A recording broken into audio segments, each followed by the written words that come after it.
మీరు ఏం చెప్తారో చెప్పడానికి మీకు అనుమతి ఇచ్చినాం.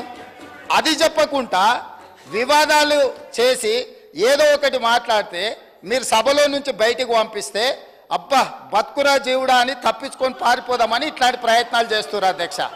కానీ బయటికి పంపొద్దు అధ్యక్ష. నించోబెట్టుండ్రి, వాళ్ళ అభిప్రాయం కనుక్కోండి. వాళ్ళు స్పష్టంగా చెప్పాల్సిందే.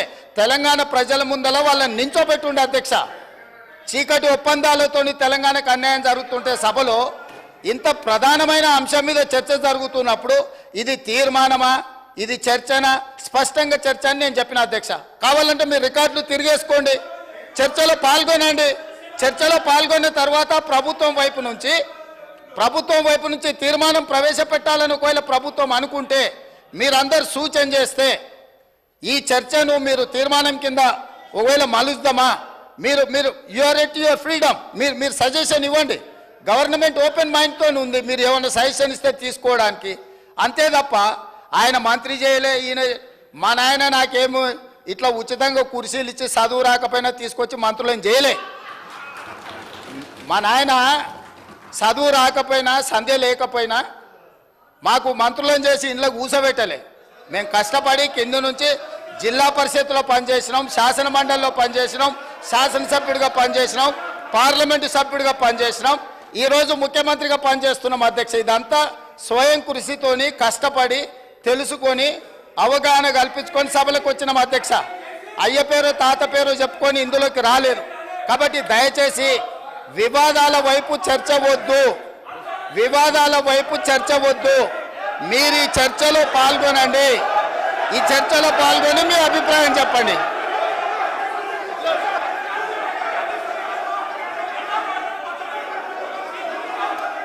కూర్చోండి కూర్చోండి కూర్చోండి. కౌశిక్ రెడ్డి గారు కూర్చోండి.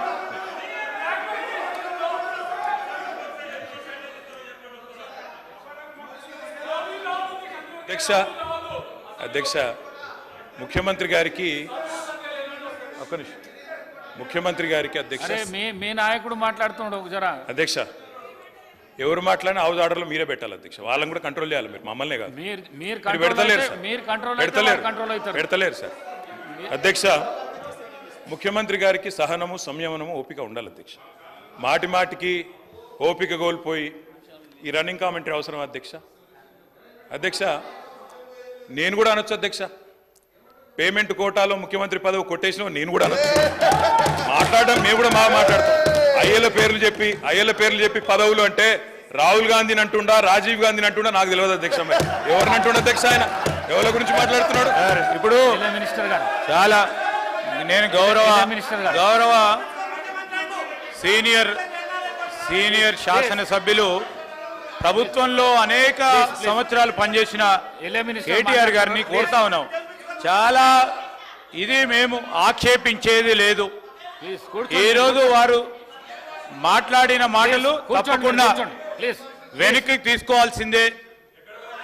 నేను ఈరోజు మేము కోరుతా ఉన్నాం అదే, ఇంత సీరియస్గా మేము ఏ రోజు డెమోక్రటిక్గా ఒక డిబేట్ని ఈరోజు మేము కోరుతా ఉన్నాం అధ్యక్ష. ఇంత సీరియస్ ఇష్యూను ఈ విధంగా నేను ఇప్పుడు కూడా చెప్తా ఉన్నా, ఇంత సీరియస్ ఇష్యూను ఈ విధంగా పక్కదారి పోతే రాష్ట్ర ప్రజలకు సంబంధించిన ప్రయోజనాలు పక్కన పడతాయి. దయచేసి గౌరవ శాసనసభాపతిని కోరుతాను, let's go to the subject sir.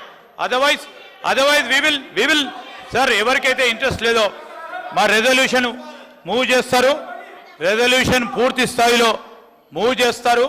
అదే రెజల్యూషన్ హౌస్ అనుకుంటాము. కానీ డెమోక్రటిక్ స్పిరిట్లో మీ అభిప్రాయాలను తెలుసుకొని ముందుకు పోవాలని ఆలోచన చేస్తా ఉన్నాం అధ్యక్ష.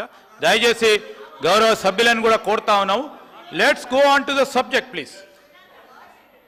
ప్లీజ్ కేటీఆర్ గారు సబ్జెక్ట్ మాట్లాడండి, డీవియేషన్ కాకండి మీరు.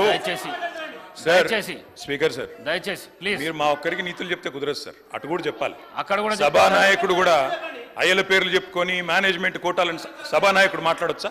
ఇది సంస్కారమా? ప్లీజ్. మరి నేను ఒక సభ్యుడిని, నా హక్కులు కూడా మీరే కదా కాపాడాలా? వారు మాట్లాడినప్పుడు తప్పకుండా సమాధానం చెప్పాలా? అధ్యక్ష నేను ఒకటే చెప్తా ఉన్నాను అధ్యక్ష తమరిని కోరేది, ఈరోజు మేము స్పష్టంగా చెప్తున్నాం, గవర్నమెంట్ ఏదైతే చర్చ ప్రారంభించిందో ఆ చర్చను మేము స్వాగతిస్తున్నాము, 100% సమర్థిస్తున్నామనే మాట నేను చెప్తా ఉన్నా. అయితే ఒకటేమంటే భవిష్యత్తులోనైనా శ్రీధర్ బాబు గారు ఈరోజు మీరు బిజినెస్లో రెజల్యూషన్ అని ఇచ్చారు, భవిష్యత్తులో పెట్టండి. సబ్జెక్ట్ మీద చర్చ ఉంటే ఆ చర్చకు స్టేట్మెంట్ ఇవ్వండి, so that members can come prepared. అది వదిలేస్తే, ఆ మీమాంస వదిలేస్తే అధ్యక్ష, ఇప్పుడే నేను చెప్పాను అధ్యక్ష, మేము సీరియస్ విషయం కాబట్టి రెజల్యూషన్ సరిగ్గా పెట్టమని చెప్తున్నా వెంకరెడ్డి గారు. అధ్యక్ష, ఈ రకంగా మంత్రులు డిస్టర్బ్ చేయడం మాటికి పద్ధతి కాదు. సీనియర్ మెంబర్లు ఇదేం పద్ధతి అధ్యక్ష? స్వాగతిస్తున్నామని చెప్తే మళ్ళీ ఈ రకంగా ఇబ్బంది పెట్టడం ఏంది? ఇంత ఓపిక లేదేమో అధ్యక్ష. వెంకటరెడ్డి గారు ప్లీజ్ కూర్చోండి. అధ్యక్ష ప్లీజ్, నేను ఇస్తాను, కూర్చోండి.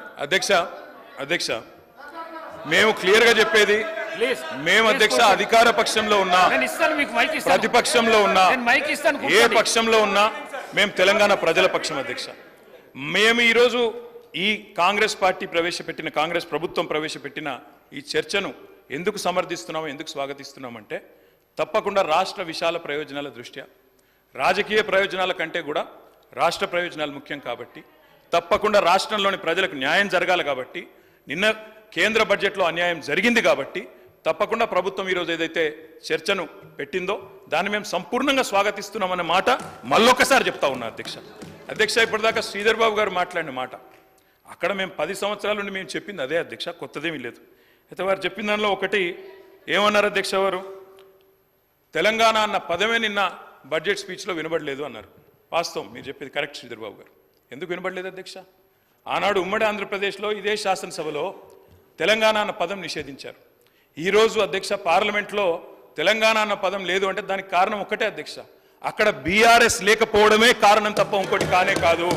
గులాబీ జెండా ఎగిరినాకనే తెలంగాణ ఇక్కడ మెయిన్ స్టే అయింది, అక్కడ కూడా ఉండేది అధ్యక్ష. ఈరోజు అక్కడ లేదు అధ్యక్ష.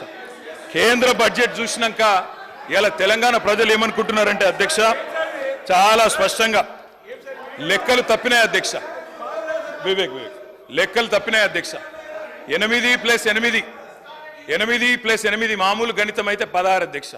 కానీ ఇవాళ 8+8 గుండు సున్నా అని తెలంగాణ ప్రజలు అనుకునే పరిస్థితి వచ్చింది అధ్యక్ష. ఇది వాస్తవం అధ్యక్ష.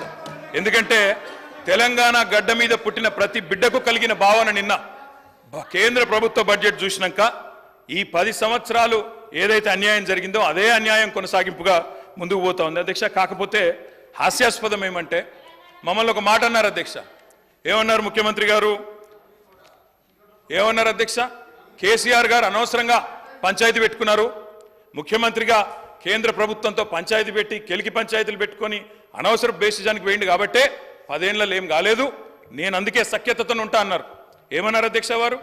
ఇక్కడ హైదరాబాద్లో ఒక మీటింగ్లో మోడీ గారు వస్తే ఏమని చెప్పినారు?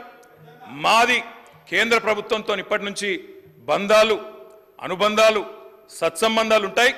మోడీ గారు పెద్దన్న లాంటి వారు, బడే బాయ్, నేను చోటే బాయ్ అన్నారు అధ్యక్ష. అన్నాదమ్ముల అనుబంధం మంచి అద్భుతమైన సినిమా పండించిన వేదిక మీద ముఖ్యమంత్రి గారు. మరి ఏమైంది అధ్యక్ష? ఈరోజు ఏం జరిగింది అధ్యక్ష? తన దాకా వస్తే కానీ ఇవాళ శ్రీధర్ బాబు గారు మాట్లాడుతున్నారు సవతి తల్లి ప్రేమ, కక్ష, వివక్ష. మరి మేమేం చెప్పినాం అధ్యక్ష? మేం చెప్పింది కూడా గదే ఇన్ని రోజులు. ఇప్పుడు మీ దాకా వస్తే మీకు తత్వం అర్థమైంది. వాళ్ళు ఎట్లా వ్యవహరిస్తారో, ఎన్నిసార్లు తిరిగినా, ఎక్కే విమానం దిగే విమానం అన్నట్టు 20 సార్లు ఢిల్లీలు దిగినా ఆడ ఏం జరగదన్న విషయం ఇప్పుడు అర్థమైంది మీకు. ఇప్పటికైనా వాళ్ళ తత్వం బోధపడ్డందుకు చాలా సంతోషం అధ్యక్ష. కాకపోతే మాకు మీలాగా కొన్ని అలవాట్లు లేవు. మేము ప్రయత్నం చేసినాం, చాలా పనులు కూడా సాధించినాం. ఏమేం సాధించినామో కూడా మీకు చెప్తాను. కానీ ఇతరులు సాధించింది మా ఖాతాలో వేసుకునే అలవాటు మాకు లేదు. కేంద్ర ప్రభుత్వం, ఆనాడు రాష్ట్ర ప్రభుత్వం, మేమందరం కూడా కొట్లాడి ఎలివేటెడ్ కారిడార్లు, రక్షణ శాఖ భూములు, ఇవన్నీ మా ప్రభుత్వ హయాంలో వర్క్ జరిగితే కాగితం మీరున్నప్పుడు వస్తే మేము సాధించినామని గొప్పలు చెప్పుకున్నారు. పర్వాలేదు, ఏం పర్వాలేదు. మేము 30,000 ఉద్యోగాలు ఇస్తే మీరు ఇచ్చినారని చెప్పుకున్నారు, అది కూడా పర్వాలేదు. కానీ ఇప్పటికైనా తత్వం బోధపడిందేమో అని చెప్పి నేను భావిస్తా ఉన్నాను.